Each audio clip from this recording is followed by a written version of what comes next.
डोंगराळे अत्याचार प्रकरणी आमदार मंगेश चव्हाण यांनी घेतली ग्रामस्थांची भेट।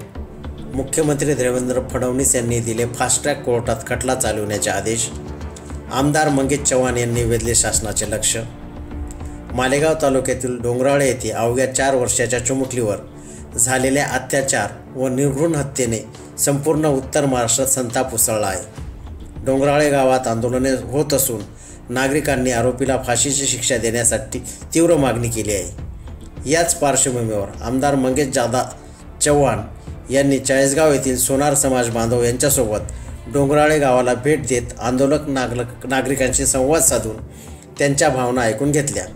यावेळी अतिरिक्त पोलीस अधीक्षक संधू, उपविभागीय पोलीस अधिकारी यशवंत बाविस्कर इत्यादी उपस्थित होते।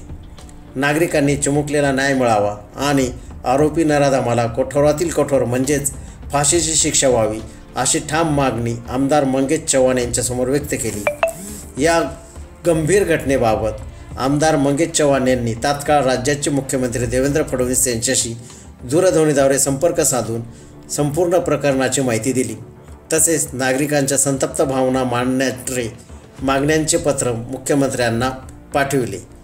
त्यावर मुख्यमंत्री फडणवीस यांनी या प्रकरणाची गंभीरता लक्षात घेऊन तात्काळ नाशिक पोलिसांना आदेश दिले असून सदर खटला फास्ट ट्रॅक कोर्टात चालवण्याचे निर्देश दिल्याची माहिती आमदार मंगेश चव्हाण यांनी दिली। या निर्णयामुळे चिमुकलीला न्याय मिळवण्यासाठीची प्रक्रिया गतिमान होणार आहे। समाजात वाढत चाललेल्या अशा अमानुष घटनांवर कठोर कारवाई होऊन दोषींना अद्दल घडेल असा कायदा करावा अशी मागणी करण्यात येत आहे। 24x7 न्यूज रिपोर्टसाठी विभागीय संपादक परशुराम आयरे।